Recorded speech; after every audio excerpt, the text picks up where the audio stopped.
Halo IC-verse, welcome back to IC Faith. Hari ini kita akan membahas soal a bright light. Nah, kalau kita lihat soal terang, beberapa kali Alkitab kita menunjukkan kata terang atau melihatkan kepada kita semua apa itu terang. Nah, salah satunya di dalam 2 Samuel 22 ayat yang ke-29. Di situ Daud sedang menaikkan pujian syukur dan bunyinya seperti ini. Karena Engkaulah pelitaku ya Tuhan, dan Tuhan menyinari kegelapanku. Berbicara soal kegelapan, biasanya Alkitab kita menggunakan kata gelap untuk menunjukkan sebuah situasi di mana kita sedang hilang arah, kita sedang ketakutan, atau kita sedang jatuh di dalam dosa.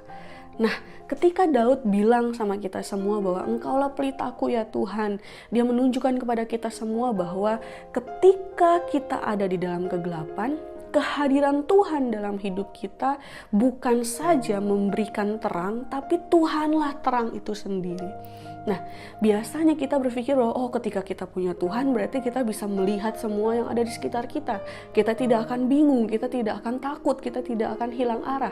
Tapi kata pelita ini biasanya digunakan untuk kita bisa melihat apa yang ada di hadapan kita bisa mengambil langkah selanjutnya yang harus kita ambil. Bukan untuk menyinari sebuah ruangan yang cukup luas, yang cukup besar.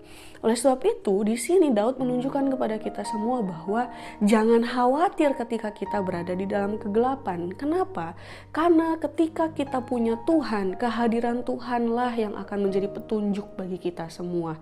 Maka dari itu, bukankah ini hal yang cukup menenangkan bagi kita semua bahwa meskipun kita ada di dalam kegelapan, meskipun kita sedang hilang arah, kita sedang bingung, kita sedang takut, jangan khawatir ketika kita punya Tuhan.